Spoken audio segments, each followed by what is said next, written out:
80வது நாளுக்கான முதல் promo release பண்ணியிருக்காங்கங்க. Sivaranjani அமித்தனுடைய மனைவி உள்ளே வந்திருக்காங்க. அவங்க 3 கேமரை அப்ரிஷியேட் பண்ணுறாங்கன்னு தான் நான் இதில் எடுத்துக்கணும். அதாவது நீ இந்த வீட்டுக்கு என்ன கவுன்சிலிங் பண்ணுறதுக்காக வந்தியா?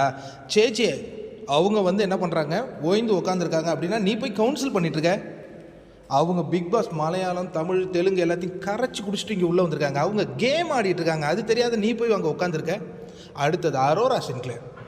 எங்கே எந்த பாயிண்ட்டை எப்போ பேசணுங்கிறத ரொம்ப கிளியராக தெரிஞ்சுக்கிட்டு இதை இந்த இடத்துல பேசலாமா இல்லை வீக்கெண்டில் பேசலாமா ரொம்ப கிளியராக அவங்க கேம் ஆடிட்டு இருக்காங்க. அவங்க கூட போய் ஆதரவு கொடுத்துக்கிட்டு இருக்கேன்.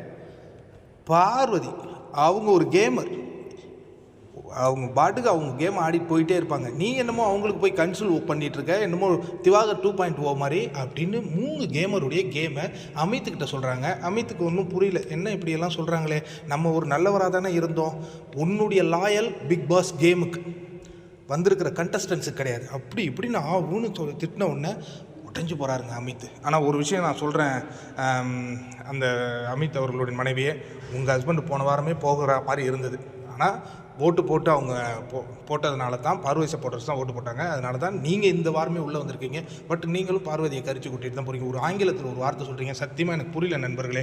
உங்களுக்கு யாருன்னா புரிஞ்சால் எனக்கு கொஞ்சம் அது போடுங்க.